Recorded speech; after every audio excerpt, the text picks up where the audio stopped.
Hello, everyone. Tonight we're at Kansas Speedway getting the pins set for the Go Bowling 400.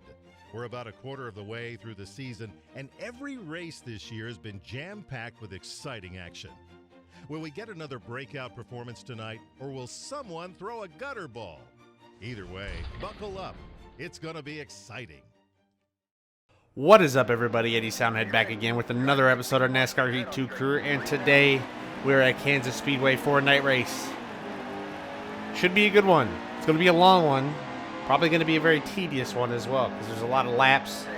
Seems like the races are getting longer, when in reality they're staying about the same. It's just different tracks, different lengths, you know the deal.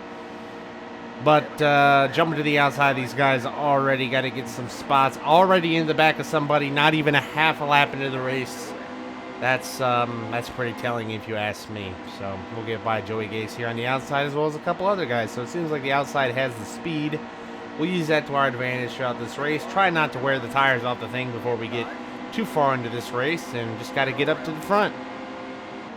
So we're going to end up getting up to about mid-pack here in 19, and we're kind of stalled out, but the stage is over, so we'll get 19th. And that will bunch the field back up, which is good for us, because we were just out there in no man's land for the longest time in stage 1, with no draft help from the front or behind. So back in the pack now on the restart, and got some more spots to make up, hopefully. Tires are probably getting pretty worn at this point, so I gotta manage those, because I don't want to burn those off and then not be able to steer as we get deep into this race. So just gonna be about taking care of it really for the rest of this stage and try to get a good finish. And I am just not gonna be able to get to him. Man, Hamlin has just held me off for about, what, 6-7 laps. I don't even know what it was, but man. So Hamlin held us off. We played a little pit strategy here to get towards the mid-pack. I don't know. That wasn't intentional, I guess. I thought I was doing the right call. 12 laps to go, 15 laps left. I don't see how anybody else could still make it, I guess. I don't know. Maybe I really overestimated how much 1.5 cans is. So everybody, I guess, is able to make it to the end. I just kind of blew the strategy call. I don't really know. Maybe they took 2 tires. I took 4, and I took 1.5 cans. So maybe I blew it. Maybe I didn't get enough. Or, excuse me, maybe I got too much. Maybe 1 can would have done it, but I definitely didn't want to be short. So I guess better safe than sorry. So we'll run up through here. I love that Dale Jr. scheme, the Do SA car. I actually really like to Do SA, and here I am. Not a paid shill, I promise. So, guys have been running to that outside wall all night, and it's one of the JTG cars. I think it's that's Allmendinger up there, hit the wall again. So yeah, that Do SA car though, that is a beautiful car. I like that one a lot.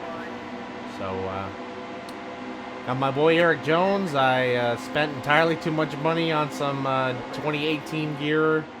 Bought some Jones stuff and some Brad Keselowski stuff, so I'm good for 2018 now when I go to the race in August, and then got some Jones stuff to wear as well, and Brad K. I mean, I wear them all the time, of course, but got a couple of hats too. You never have too many hats.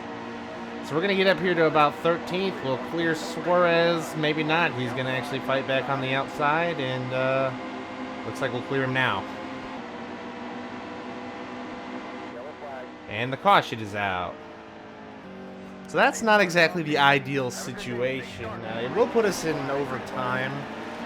We do have enough fuel to make it to the end, but I was having everything I could to hold off Eric Jones and a couple of guys behind him. So we'll see how this goes for us here towards the end. We might have a better shot at a top 10 if we could get past Hamlin. Man, Hamlin did all he could to keep me back on that second stage. I was fighting with him for like 6 or 7 laps, and he just would not let me by. I never really could even get to him, so it really isn't even all that good of racing. I just couldn't get to the back of him to try and make a move. So I have made a move up into 11th, though, and Casey Kane is here, and so is Truex on his outside, and this is the final lap of the race, so I could potentially make a move here. That's a little higher than I want to be, and that's going to kind of hurt us in our corner exit. Ooh, and a little contact with Truex, and that's going to that might wipe out our hopes for a top 10 unless this turn's really good, and it really wasn't. That was kind of a bad corner for me, so looks like if I can hold off Dale Jr. here, we will. I'll come home in 11th. Not a bad finish, hit our objective of 15th, so that's good for something, I guess. But yeah, just kind of a mediocre race at Kansas, so I guess I'll take it. We'll move on. So we'll get 11th, Dale Jr. right behind us in that beautiful USA car that I love so much. Corey LaJoie, 18 laps down, terrible day. Kyle Busch wins the race. So there you go. Kyle Busch, hashtag Kyle Busch is a bum. Man, what can you say about that? I can't believe he called me a bum. I'm so offended. 6th in points. We'll take that and we'll head out of the track. So 6th in points, I guess, in the long run, but we're first overall in the playoff standings, so that's worth something. And that'll pretty much do it for this episode. Next up is Charlotte. Should have a good run there. I don't know. We'll see. You never know anymore with these races, I guess, especially when I'm driving. So thanks for watching, everybody. I'll see you in the next one.